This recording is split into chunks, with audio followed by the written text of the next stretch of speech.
Welcome to my channel বাউন্ডুলে অভিজিৎ। এবার চলেছি অরুণাচল। এবার সঙ্গী আমার ছোট পিসির ছেলে হুমদু, আমার মেয়ে অস্মিতা। বাইরের সব রাস্তায় এরকম বিয়ারগুলোতে সব টপিয়ে গৌতমের গাড়ি করে আমরা যাচ্ছি হাওড়া স্টেশনের দিকে।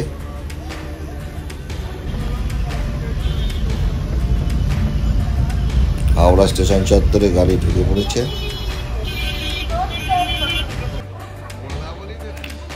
এই স্টেশনে আমরা অপেক্ষা করছি গাড়ির জন্য। গাড়ির খবর হয়ে গেছে, গাড়ি হয়তো এক্ষুনি ঢুকবে।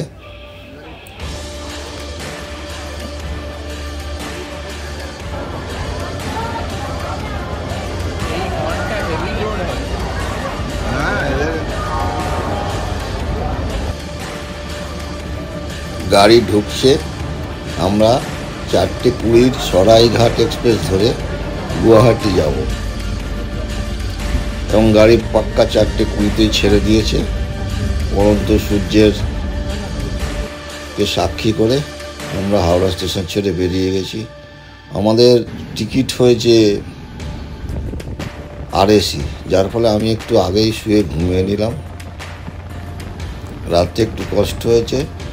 পরদিন সকালে গাড়ি দুরন্ত বেগে দৌড়চ্ছে। সরাইঘাট সত্যি খুব ভালো যায়। একটা কোনো অখ্যাত অনামা স্টেশন, যদ্দূর বসুধরা এরকম পাস হলো এবং আমরা কামাখ্যা জংশন স্টেশনে পৌঁছে গেলাম। তারপর কামাখ্যা জংশনে গাড়ি খানিকক্ষণ দাঁড়িয়ে থাকার পর 9টা 18 মিনিটে কামাখ্যা জংশন থেকে গাড়ি ছেড়ে দিল। এরপর গাড়ি গিয়ে দাঁড়াবে গুয়াহাটি। এই গুয়াহাটি থেকেই আমাদের অরুণাচল যাত্রা শুরু হবে। কামাখ্যা স্টেশনের ভিউটা খুব সুন্দর, দূরে দূরে পাহাড় দেখা যাচ্ছে। এই আমরা গুয়াহাটি পৌঁছে গেছি। পিসি, আমার মেয়ে অস্মিতা দাঁড়িয়ে আছে, আমরা সবাই দাঁড়িয়ে আছি। আমরা বাইরে বেরিয়েছি, এই গুয়াহাটি স্টেশনের বাইরেটা। এবং আমাদের ড্রাইভার বললো আপনারা খেয়ে নিলে এই ফুড কোর্টে খেয়ে নিন। আমরা সব বড় বড় ধোসা খেয়ে নিলাম। তারপরে আমরা গাড়ি করে এবার রওনা দিয়েছি অরুণাচলের পথে। ড্রাইভার খুব ভালো ছেলের নাম হিরণ্য ডেকা। আমি সামনে বসেছি, পেছনে ওরা 3 জন বসেছে। তারপরে সব মালপত্র রাখা হয়েছে। গুয়াহাটিতে একটু জাম হয়। এটা খানাপাড়া দিয়ে যাচ্ছে। এখানকার মজা হচ্ছে, রাস্তার ডান দিকে হলো মেঘালয়, বাঁ দিকে আসাম। এটাই এইখানটাতে এরকম দেখা যায়। তারপর আমরা চলে এলাম এক নতুন জায়গায়, সোনাপুর। প্রখ্যাত সদ্য প্রয়াত গায়ক জুবিন গর্গের সমাধি এখানে করা হয়েছে। কীর্তন চলছে সারাদিন রাত। প্রচুর মানুষ চারদিক থেকে দেখতে আসছেন। সবাই গামোছা দিয়ে তাকে সম্মান জানাচ্ছেন। এই হলো তার সমাধি এবং এখানে কাজ চলছে। হয়তো এর পরবর্তীকালে গিয়ে দেখা যাবে খুব সুন্দরভাবে সমাধি বেদি গড়ে উঠেছে। কিন্তু মানুষের জোয়ার একেবারে রাস্তার ধারেই একদম, যার ফলে বাসে করে দলে দলে মানুষ সারা আসাম থেকে আসছে। এখানে মানুষের মেলা লেগে গেছে। দোকানপাট বসেছে, গামোছা বিক্রি হচ্ছে। গামোছাতে মায়াবিনী গানটা গামোছার মধ্যে চিত্রিত করা হয়েছে এবং সেই সব গামোছা দেওয়া হচ্ছে অফারিং হিসেবে। আসাম পুলিশের মেয়েরা এইখানে কাজ করছে। তারা সব নিয়ে ফুল, গামছা, নৈবেদ্য যা দেওয়া হচ্ছে সব জুবিনের ফটোর সামনে রাখছে। একটা মানুষ যে একটা কতখানি ছাপ ফেলতে পারে, তার মৃত্যু সোনাপুরে এলে বোঝা যায়। আস্তে আস্তে এটা একটা তীর্থস্থানে পরিণত হবে, এটাই আমি মনে করি। আমি নিজেকেও খুব ভাগ্যবান মনে করছি। এখানে জাস্টিন ফর জুবিন গর্গ লেখা, এতে কত লোক সই করেছে।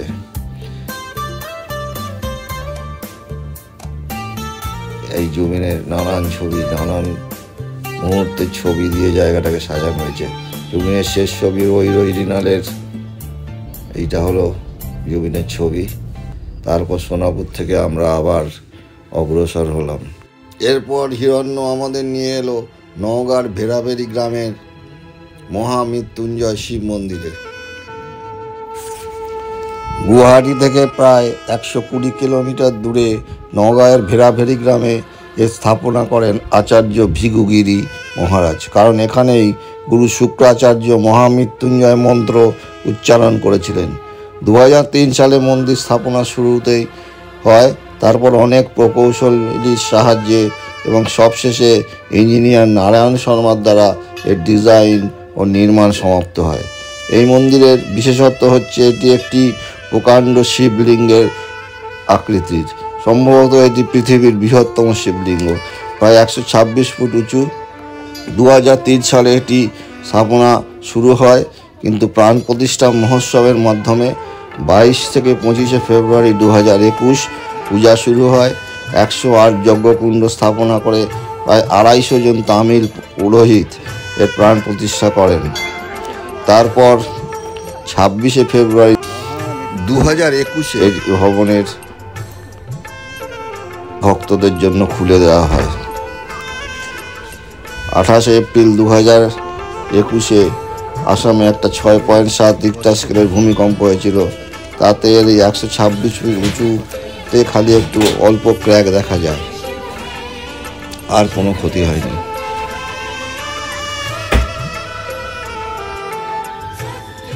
মন্দির ঘুরে দেবাদিদেব মহাদেবকে প্রণাম জানিয়ে এবং পুজো দিয়ে আমরা পরবর্তী গন্তব্যের দিকে অগ্রসর হলাম। পথে ব্রহ্মপুত্র নদের বিরাট সেতু, যেটা তেজপুরের দিকে গেছে, সেই সেতু ধরে আমরা এখন এগিয়ে যাচ্ছি তেজপুরের দিকে। তেজপুর থেকে আমরা তেজপুর ভালুকপং রোড ধরে ভালুকপংয়ের দিকে চলেছি। পথে চা বাগানের দৃশ্য খুব নয়নাভিরাম। উত্তরবঙ্গের কথা মনে পড়ে যাচ্ছে। খুব সুন্দর রাস্তাঘাট ভীষণ সুন্দর। অবশেষে আমরা এসে পৌঁছালাম আমাদের আজকের রাতের ঠিকানা প্রশান্তি কটেজে, ভালুকপংয়ের প্রশান্তি কটেজে 113 নম্বর ঘর। ডবল বেড, সুন্দর বসার জায়গা, চায়ের সরঞ্জাম রয়েছে, জল দেওয়া রয়েছে অ্যাকোয়াফিনা। এই যে একটা ওয়ার্ডরোব মতো টেলিভিশন আছে, একটা আলমারি আছে, আলমারির ভেতরে সব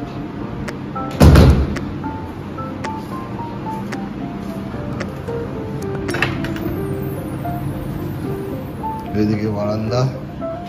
এই রাস্তা দিয়ে আমরা এলাম, আর এই জঙ্গল এরিয়া। এটাই ভালুকপংয়ের সব থেকে ভালো থাকার জায়গা। এইটা হলো বাথরুম, এসি, আয়না,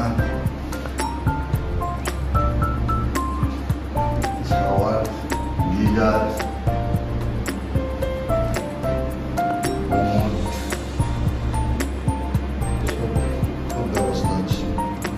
সব ব্যবস্থা আছে, ভালো ব্যবস্থা।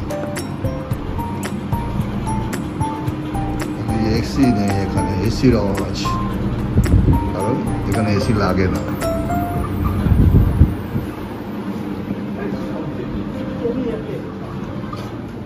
अच्छा ये इधर में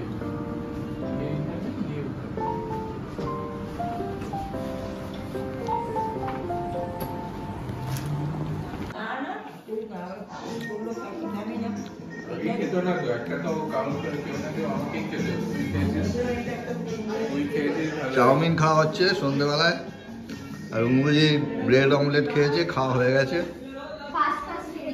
আশপাশ খেয়ে নিয়েছে। এটা আমার প্রায় 150 বছরের পুরনো প্রশান্তি কটেজের মূল বিল্ডিংয়ের নাইট ভিউ, রাত্রির ছবি। পরদিন সকালে উঠে প্রশান্তি কটেজের সামনে অনেক ছবি তুললাম। আকাশটা এত সুন্দর নীল, এই টানা লম্বা বারান্দা দেখার মতো। তারপরে আমরা গেলাম ব্রেকফাস্ট, বুফে ব্রেকফাস্ট এবং কমপ্লিমেন্টারি বাটার জ্যাম, আর পুরি গরম আসছে, পোহা আছে, আর এখানে ঘুগনি আছে, যার যেটা ইচ্ছে খাও।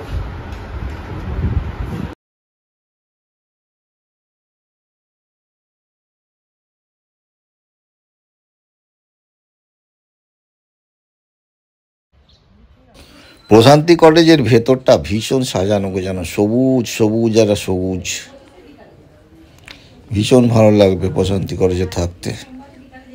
আমরা যদিও মাত্র এক নাইট ছিলাম, ভেতরটা ভীষণ সাজানো। সামনে দিয়ে জিয়া ভরলি নদী বয়ে যাচ্ছে।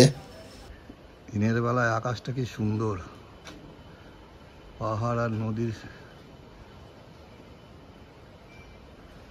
হয়তো কোনো সময় সামনে দিয়ে যেত, এখন একটু দূরে চলে গেছে।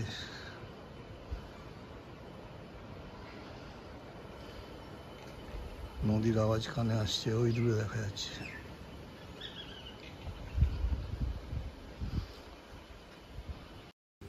প্রশান্তি কটেজ ছেড়ে 10টা নাগাদ আমরা বেরিয়ে পড়লাম আমাদের পরবর্তী গন্তব্য দিরাংয়ের উদ্দেশ্যে। অরুণাচল আর আসামের সীমান্ত চেকপোস্ট, এখানে ইনার লাইন পারমিট দেখাতে হয়।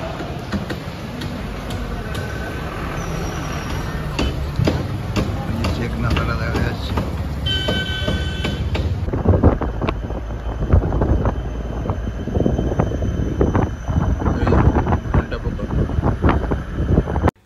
এরপর আমরা গেলাম ভালুকপং থেকে 7 কিলোমিটার দূরে টিপি অর্কিড সেন্টারে।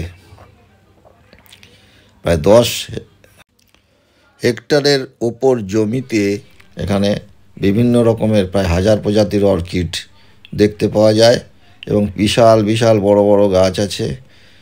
এবং এখানে একটি অর্কিড এরিয়া, হারবেরিয়াম, মিউজিয়াম, তারপর টিস্যু কালচার ল্যাব এইসব আছে, সব দেখা যায়। একটি দেখার মতো জায়গা, দেখার মতো। কত রকমের অর্কিড, কত রকমের ফুল, চোখ জুড়িয়ে যায়। একটা গ্লাস হাউসের ভেতরে সব অর্কিডগুলো রাখা আছে, এবং এর পিছন দিয়ে বয়ে যাচ্ছে কামেং নদী। কামেং নদীর পশ্চিম প্রান্তে এই অর্কিড সেন্টার, আর পেছনে যে ভিউ পয়েন্ট, অসাধারণ ভিউ, অসাধারণ। দেখুন, চোখ জুড়িয়ে যাবে। সবুজ পাহাড়, নীল নদী বয়ে যাচ্ছে কামেং। ভীষণ ভীষণ ভীষণ মন ছুঁয়ে যাওয়া একটা দৃশ্য, ভীষণ ভালো লাগে, ভীষণ। মনে হয় বারবার আসি। এমনি আকাশের রং, সুনীল আকাশ। আমাদের ভীষণ ভালো লেগেছে এই অর্কিড সেন্টারে। এসব জায়গায় এসে মন প্রাণ সব জুড়িয়ে যায়, ভালো হয়ে যায়, ভীষণ ভালো লাগে। এই যে ভিউ পয়েন্টের থেকে আমরা হেঁটে হেঁটে দুপাশে সবুজ গাছের মধ্যে দিয়ে ফিরছি, একটা বুনো গন্ধ আর ঘন্টা পোকার আওয়াজ, আলাদা অনুভূতি।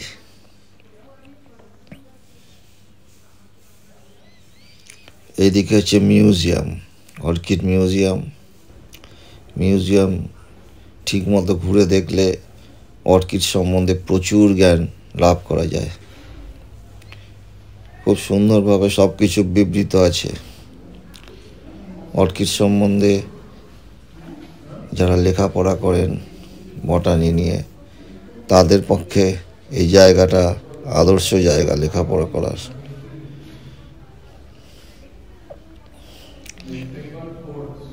অর্কিড সম্বন্ধে তাদের জ্ঞান যথেষ্ট সমৃদ্ধ হবে যদি তারা এখানে এসে এইটা ভিজিট করে বা এখানে লেখাপড়া করে। কত রকমের অর্কিডের ছবি, সেগুলো আবার টেলিভিশনে বিবৃত হচ্ছে, এটা টিস্যু কালচার ল্যাব, এগুলো সব দেখার মতো।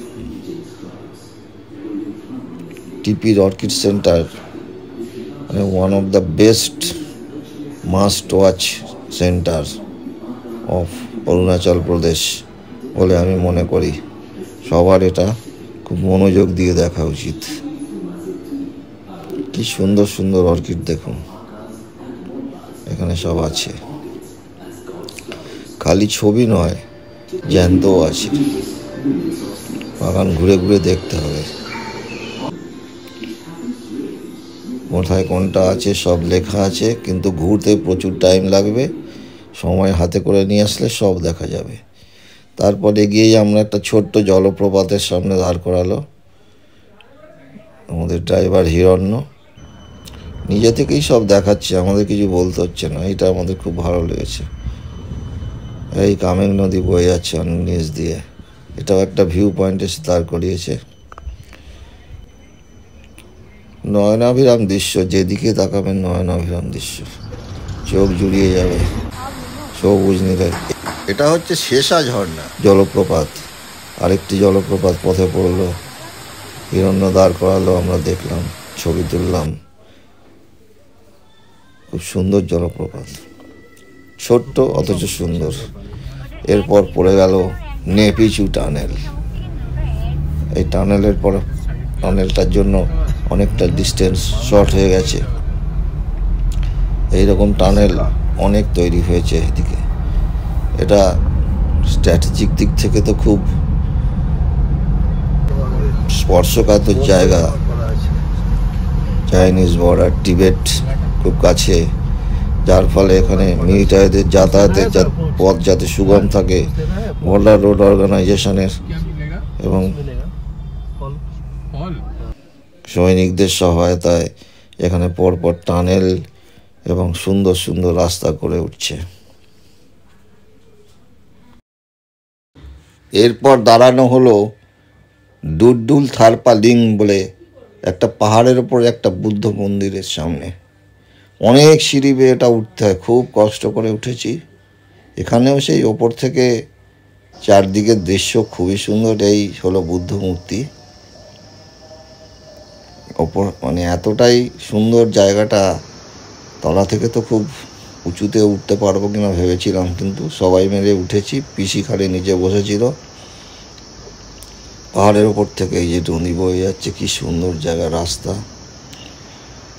পাহাড়ের ওপর থেকে ভিউ অসাধারণ অসাধারণ। এবং বুদ্ধ মন্দিরটিও খুব সুন্দর, মনাস্টারই বলা যায়, আমি বুদ্ধ মন্দিরই বলবো। ছোটোর ওপরে খুব সুন্দর করে সাজানো। কোনো এক জায়গাটাকেই আপনি খারাপ বলতে পারবেন না, এত ভালো চারদিকের ভিউ। এই যে ডুডুল থারপা লিং।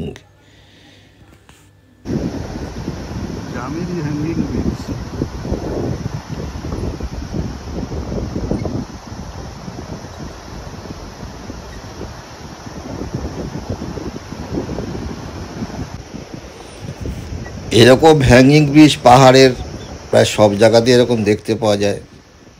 এখানে কামেং নদীর ওপরে জামেরি হ্যাঙ্গিং ব্রিজ এক কথায় অপূর্ব সুন্দর একটি জায়গা। কারণ সেই বললাম ভিউ এখানে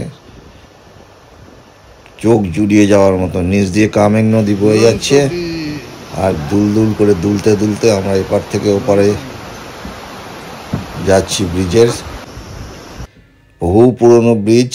মেয়ে আর পিসি ছবি তুলেছে। নাগ বাবা কি জয় হো। তেজপুর থেকে 135 কিলোমিটার দূরে এই নাগ মন্দির।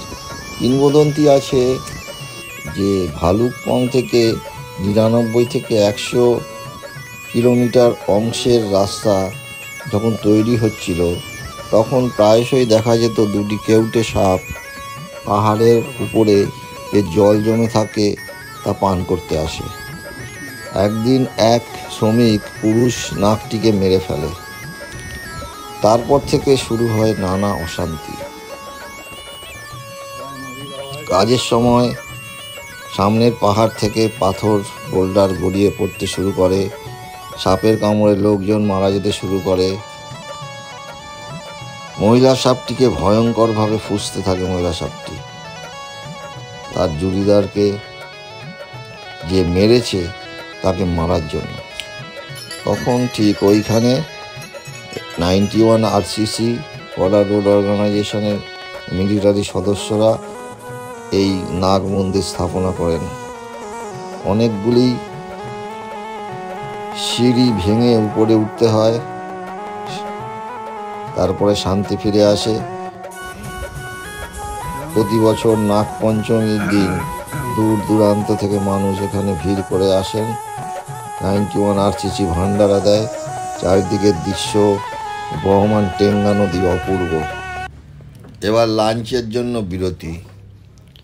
চেন্ডিট কাফে বলে মিলিটারি রান একটি কাফেতে আমরা লাঞ্চ খাবার জন্য ঢুকলাম। এখানে থালি পাওয়া যায়, ভেজ থালি, আর সাথে গরম গরম মাছ, রুই মাছ ভেজে দিল। খুব ভালো খেয়েছিলাম এখানে।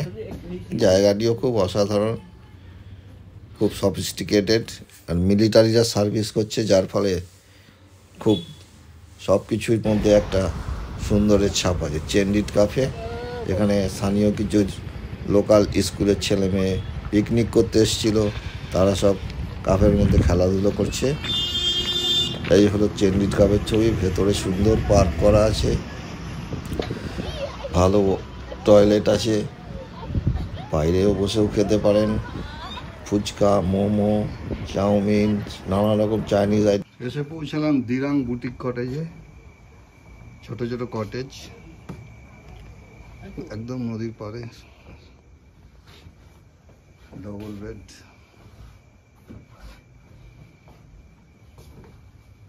কেটলি, জল,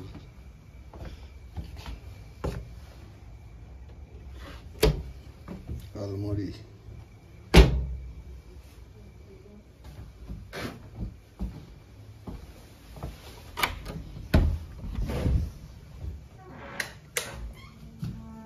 bathroom,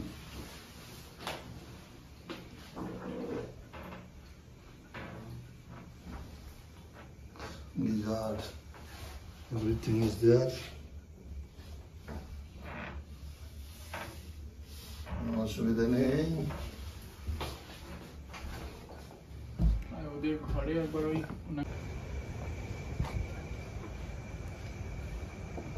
নদীর আওয়াজ পাওয়া যাচ্ছে। নদীর ওপরে ঝুলন্ত সেতু পেরিয়ে এপারে আসতে হয়, গাড়ি ওপারেই থাকে। মালপত্র হোটেলের ছেলে মেয়েরাই নিয়ে আসে।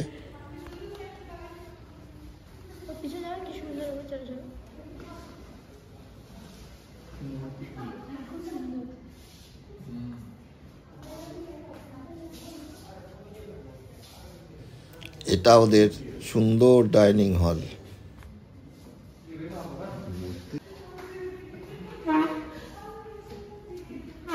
যাওয়াই তো বলছি।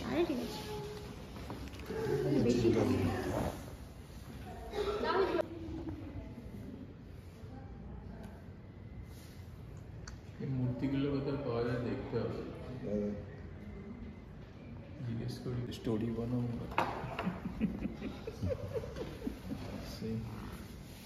এটা কোথায় জানি লিখেছিলাম, স্টোরি বানাউঙ্গা রুকো কোই খায়গা নেই। স্টোরি বানিয়ে সেট করে পাঠাতে পাঠাতেই আর প্লেট শেষ হয়ে গেছে। ডিনার চলছে, রুটি, ভাত, ডাল, তরকারি, সবজি, হ্যাঁ, ডিমের অমলেট, এইসব দিয়ে খাওয়া হয়েছে। এদের রান্না বান্না খুবই সুন্দর। আমি আর হুমদো সেই হ্যাঙ্গিং ব্রিজের ওপর রাত্রিবেলা একটু হাঁটাহাঁটি করে সেই হ্যাঙ্গিং ব্রিজের উপর থেকে অন্ধকারের মধ্যেই চারদিকে ছবি নিয়েছি। তলা দিয়ে নদী বয়ে যাচ্ছে, অসম্ভব সুন্দর, ভালো লাগছিল। এবং আমাদের রেজর্টটাকেও খুব দারুণ দেখাচ্ছিল। চারদিকের আলোগুলো পিটপিট করে জ্বলছিল, এই নদী বয়ে যাচ্ছে, খুব সুন্দর দৃশ্য। আমার ভিডিওটা আজকে এই দিরাঙে পৌঁছানো দিয়ে শেষ করব। রাত্রে শুয়ে থাকবো দিরাঙে, কালকে দিরাং ভিজিট করব। যদি ভিডিওটা ভালো লাগে তবে অবশ্যই একটা লাইক দেবেন, কমেন্ট করবেন এবং অন্যদের মধ্যে ভিডিওটা ছড়িয়ে দেবেন। এবং আমার চ্যানেল বাউন্ডুলে অভিজিৎকে যদি এখনও না সাবস্ক্রাইব করে থাকেন সাবস্ক্রাইব করে দেবেন এবং বেল আইকন টিপে দেবেন, যাতে এরকম ভিডিও সবার আগে আপনার কাছে পৌঁছতে পারে। সবাইকে ধন্যবাদ জানিয়ে, নমস্কার জানিয়ে আজকের মতো শেষ করছি। ধন্যবাদ।